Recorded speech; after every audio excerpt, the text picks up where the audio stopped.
Hi guys, another reasonably quick one today. I think this was another request for a penny end scroll. At least I think that's what they asked for.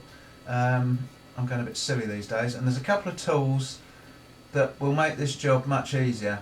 This is the first one. It's just literally a square block with a nice square edge. I've given this a bit of a grind up just to make sure that that edge is nice and square, because the anvil, unless you've got a brand new one, just isn't square enough. So that's the first tool. Second tool, you sort of can't do without really. I don't know if it's got a specific name. I've no idea actually what it's called. But basically it's a 2-inch block of square bar, and I've just hammered a bit of inch bar or an inch fuller right at the end there. And it basically needs to have a bowed top here and leave this top edge nice and sharp. That's what you want, sharp there. It's fairly simple to make, but I don't think you can really get away with making these scrolls without one really. So that's another essential. So I'm going to start with this bit of bar. It's a bit of 3/4 by 3/16. Actually no, it's not. It's 3/4 by 1/4. And it's pretty much ideal for this sort of job. And I'm going to start off by putting over 3/4 of an inch over the edge of the block and hammering it down. If it was inch bar, you'd put over an inch. So whatever the width of the bar, you hang over that much. But this one, 3/4 is just about ideal.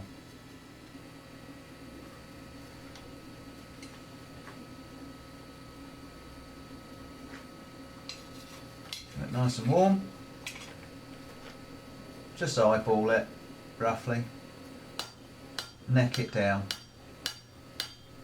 And you can see already in seconds where the penny's coming from.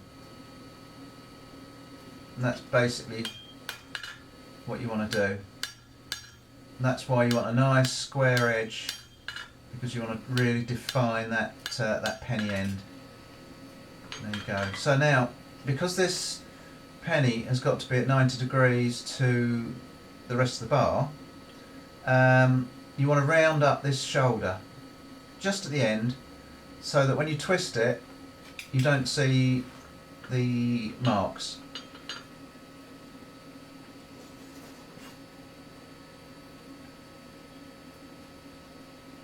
I'm going to do it back on this block again. Actually, I'm going to just make this a bit longer first, not quite so steep, and then just there, just right up at the neck, needs to be round. So when you twist it, you don't get any marks, which you would do if you left it square. And you need to do it now, because once the penny's made, it'll get in the way. So it's best to do it straight away. I don't know if you can see that, I don't think it'll focus properly, but it's just that very top end, just rounded off. And the other thing you want to do is make sure you leave plenty of meat up here. Don't thin it out too much to start with, because by the time you've rounded it off, then squared it off, you're diminishing it all the time, and if you start off too thin, you'll end up with nothing, and your end will fall off. So just warming up the end. Stick it in the vise, and if necessary you can put water on it, but with this stuff you don't need to. And literally I've just done that by hand. I've got no tools on the end of it, it's just my hand. Just twist that 90 degrees and there we go. And because it's round at this joint, you don't see any nasty twisted marks.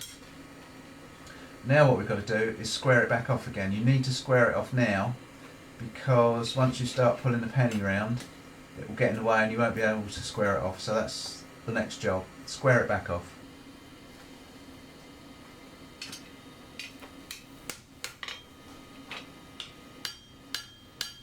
Right, so we're squaring it off on the anvil, well, on the block, tidying it up, just generally sort of thinning things out.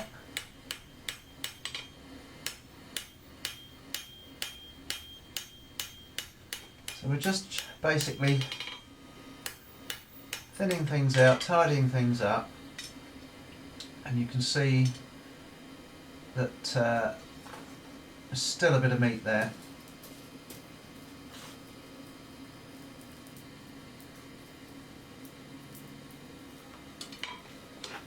So I'm just going to continue to tidy it up, and this is what you've seen me do before.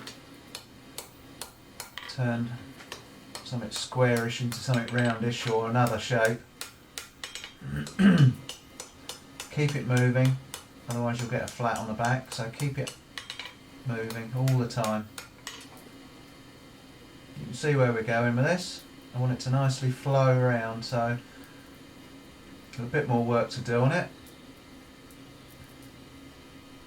but we'll get there. I'm just going to carry on working on this shoulder. It's really not quite thin enough. So I'm just going to thin this out a bit more. It's all sort of basically done with eye. You'll know when it looks right. It's just so that it all flows nicely. You don't got any big thick lumps and bumps. Oh, for some reason I shouldn't have taken that block out. I think that was making it focus. Yeah, definitely, that was making it focus. But you can see where we're going. It's still a bit lumpy and bumpy, but this is where the next tool comes in that hopefully will make it flow.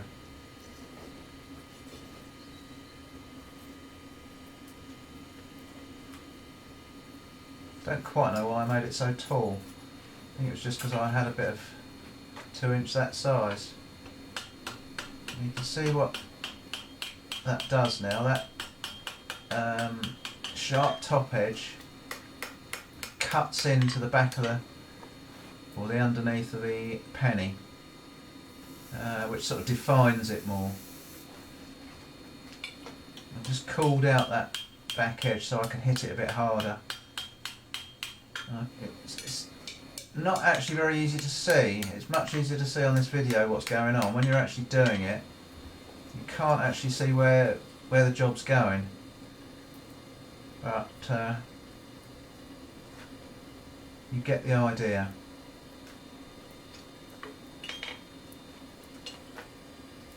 See, that top edge really sort of has to try and cut in.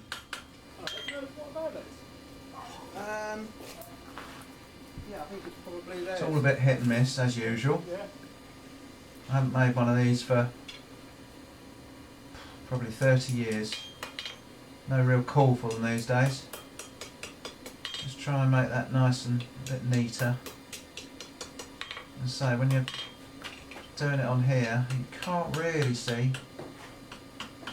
That's where you want to be, with your head down there. But that's about it really. Obviously if you were doing lots of these, you'd get in the swing of it and make a much better job of each one by the time you've done a dozen or so. That's getting there. That's not far off. Especially for demonstration purposes. Right, because this has got a great lump on the end, you can't really use a traditional scroll tool, scroll former. Just taking the heat out of that in some water. So you have to really do them by hand.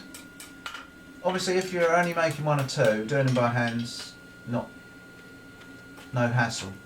If you were in need of, I don't know, a dozen, 2 dozen or more, then you could make a special scroll former with the centre missing for the penny to fit in. So it just depends on what the job is. You know, this for demonstration is just going to be done by hand. I'm just going to tap it around. I'm not going to go too far. As usual, I haven't got an awful lot of time today. But I just want to show you, give you an idea. And that's basically it. I'm just going to tickle about with it, couple of seconds more. Then I'm going to clean it up and show you what it looks like. Right, I've cleaned it up. Just run a wire brush over it. And that's basically it. It's not the best in the world. It could have flowed in a bit better. But you get the idea. If you've got a load of those on a job, they look quite nice. So whoever it was that asked for the demo, I hope this is what you were meaning. I hope it's been helpful for somebody. So thanks for watching. We'll catch you on the next one.